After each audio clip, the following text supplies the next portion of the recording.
Hey everybody, welcome to our final project for the Uli pearlescent paint. Today we're going to practice painting some visual texture on a platypus. Platypus, oh my goodness, they're such interesting looking animals. They look so random and I love it. So let's get started. We're going to start with kind of an interesting shape where we're making the tail kind of big. Then it goes in a little bit, and then it goes out a little for the body, and then the bill, kind of like a duck bill, is a little bit smaller, but basically the same shape as the tail. Oh my goodness, it's so funny looking. So go ahead and go back over your lines or adjust anything as needed. Make sure you have your paint activated so you can actually add these as you want. Add some eyes and separate where the bill and the body go. Then we're going to make the legs, or I guess the feet, like this. And then, whoop, kind of like duck feet. This one is just so funny. Okay, let's let that dry, and at least a little bit. And then we're going to go in with some visual texture. And we are going to use the red for that. Okay, once it's a little bit dry, at least a little dry, grab the red and we are going to use this to make all that fluffy little texture. We want to use as light of brush strokes as possible. So see if you can make it really, really small little lines that look a little like fur. And we can even go like this and go really careful around the outside edges especially. And you can go all the way up to the bill, but don't go on too much. If you get too much, you're gonna dab it off and then avoid that spot until it's dry, and then you can go back over that spot. It will hide once we get the pink on, but we're just trying to get the texture right now. Try and go around the eyes where you want to put the eyes in a little bit and go like this. You might not really see them that well right now. But yeah, just keep on going with this until you got the whole body covered. And again, just really light little strokes. You want them all a little bit different so they do look like fur. They should go in slightly different directions, just like they always do when we're making some sort of a fluff or fur or grass or something like that. So it's kind of the same idea. But just do that all over.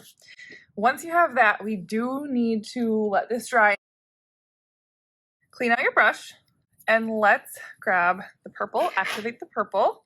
We're going to use this for the feet. So even if the body isn't fully dry, we can put this on the feet. And they have like little claw things. So we can just kind of add some little like bloop, bloop, bloop, and then paint the rest in if you want. Something like that. We can also paint the bill, and if we need to, make it a little wider on the end, like on the outside end. You could do that now. And then let's get those front feet. The front feet don't really have the claws. It's like just more so the back. I think they dig into the sand. Does anybody know that? Go research platypuses with your parents or an adult who is trusted. If you want to know more, they're from Australia, like all the other animals this month. And they're really interesting, really interesting. Okay, so once you have that, the purple feet and bill, then we're going to make sure that the back is totally dry. Once it is, we can activate some pink with some water, and we can paint it on top of the back.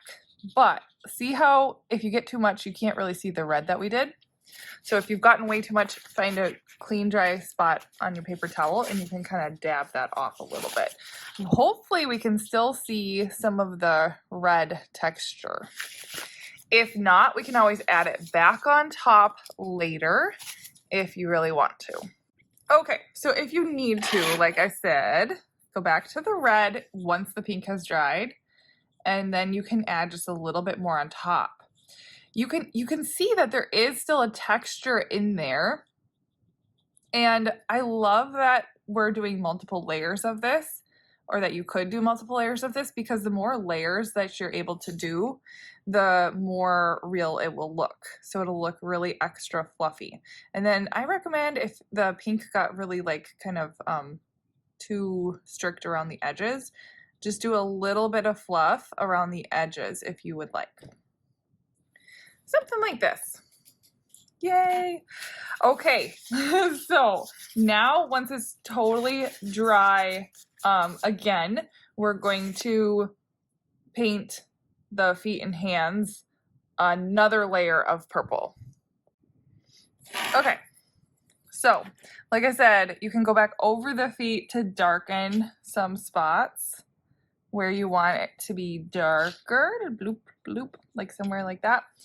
And then another thing that you could do is to use the darker blue, so this one, to create more accents. So the purple on this step is more like if the purple was lighter and you have to go back over it, but this one is now we're going to be actually like making it a little bit a different color.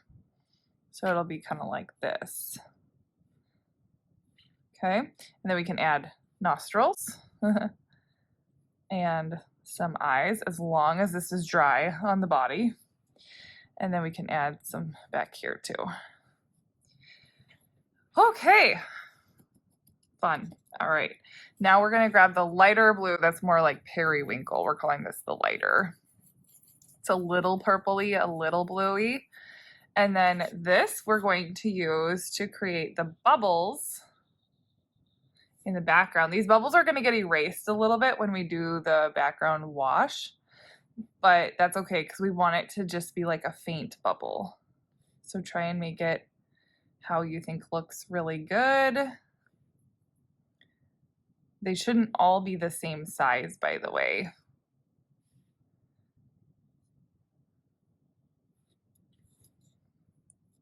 Okay, let's see. Little one in, over here, maybe medium, medium. There we go. And then we gotta let these dry before we move on to the next thing. And then maybe something like that. Okay. Yay! Let this dry, and then we're gonna go back over the background with a really watery version of the blue paint. Once things are dry, we're gonna go with the other blue and really, really, really lightly. So it's the one we're calling like the dark blue. Or you could use the more periwinkle, but I like the dark blue. Just, I'm dipping in the dark blue like this. Here, watch. Dark blue, water, a couple times. And then with lots of water on your brush, and pretty quickly, like we're not going over the bubbles a bunch of times. We still do want to see them. And go really careful around your platypus so that we're not getting too much of that out there. And again, blue plus lots of water. And then try and get right up to without touching your platypus.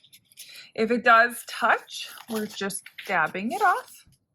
And then you might need to just, or want to just rework some of the area if you had to dab some of that off. If you get something too dark, like you see here, you're just gonna add more water to your brush. Try and go around things really carefully. And if some of your bubbles from the background disappear, it's okay. You can redo them if they disappeared mostly, but we wanted them to not be as bright. That's why we're doing this step next. If you really do want them back and nice and bright, then go ahead and re-add them once this step has dried. But we're kind of trying to like almost make it more subtle. Now, if your platypus itself is dry, you can put your finger on it. It should be dry for this stuff anyway, like we just talked about. You could put your finger on it if you need to help your paper stay flat. Okay, at some point here when you're done blending things around, it looks something like this. Again, notice how things are now like watery looking, and the bubbles are kind of there, kind of not. Let's let this dry. Once it's dry, we can do some yellow circles on top of the bubbles if you want. And then after that, we're going to use our yellow. We can like paint some of the lines. We can make some darker blue lines too. Let it dry again, and then we'll do the grass. If your background is dry, if it's dry, we can go back in with the yellow. We're going to start in a more dry spot. And we're both going to make some of these lines and go back over the bubbles or add new ones. It doesn't have to be like perfect. It's more just like to show that there's water, it's flowy, to give it some brightness and contrast between this and the other color of like the background, the blue. So do that a little bit like this. And then we're going to switch to our darker blue, which we're calling this one. That's right by the purple. And then we're going to make some flowy, rivery, watery lines like this. Try and avoid your platypus. Make sure you have enough water on your brush so it doesn't start looking dry. And some of these lines should be almost like wavy, just a little bit. So it could be something like this. And then we're also going to make some pink circles, like bubbles too, if you want, but that's something that we'll do after all this has dried. Okay, so let's just leave it like this for now, let this dry, and then we'll add the water lines on top so it looks like the surface of the water up here. We'll add some green, and then if you want to add some like more pink bubbles, we'll do that. All right, mine has dried at least enough. I'm going to use the more periwinkle blue. That's a little bit more of a purpley blue that's next to the pink. And I'm going to use that to make some lines like this to show that this is like the top of the water. And I need a lot of water on my brush while I do this. I'm going to start really light, and then I'm going to press down more and then lighten again. The brush control is why these are on the more big kid steps. But if you're still with us and you're in a little bit of a younger group, that is just awesome. I like the lime green for the grass down below. What do you think? Do you like the lime green or the darker green? I'm going to do the lime green for this example.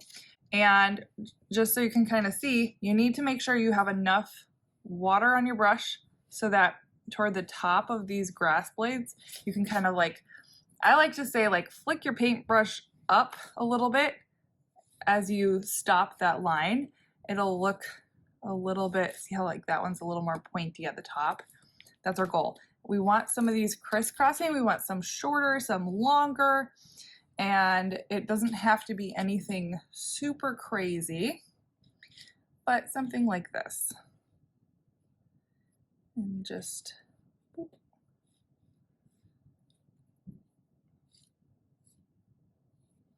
And then I like making some of them like pretty long on the sides, off to the side. I don't really want to cover over the platypus with any, but kind of surround it. And I did put one that goes a little over the front foot, and that's okay. And then, like I was saying, if you want those pink bubbles, if you feel like that would add a little something special, make sure that the spot where you're painting this has dried enough before you do this. But whenever you're ready, you can just add it kind of on top of, but maybe slightly different of a shape, or maybe a little bit bigger or smaller than your other bubble lines that you'd made, so that maybe you can see a little bit of the blue and a little bit of the yellow and a little bit of the pink. But again, we're not doing anything like super crazy, and we're just letting things blend and having fun with this. So, okay. When you are all done, clean out your brush, let it dry out with a paper towel. Once this is dry a little bit, you can bend your paper. Mine's not dry, but I'm being really careful. You can kind of bend your paper so it flattens a little bit if you need to, and then display. If you're subscribed, we are going to be doing watercolor again next month, but it's going to be totally different format of how we're making things. And we'll see you again soon.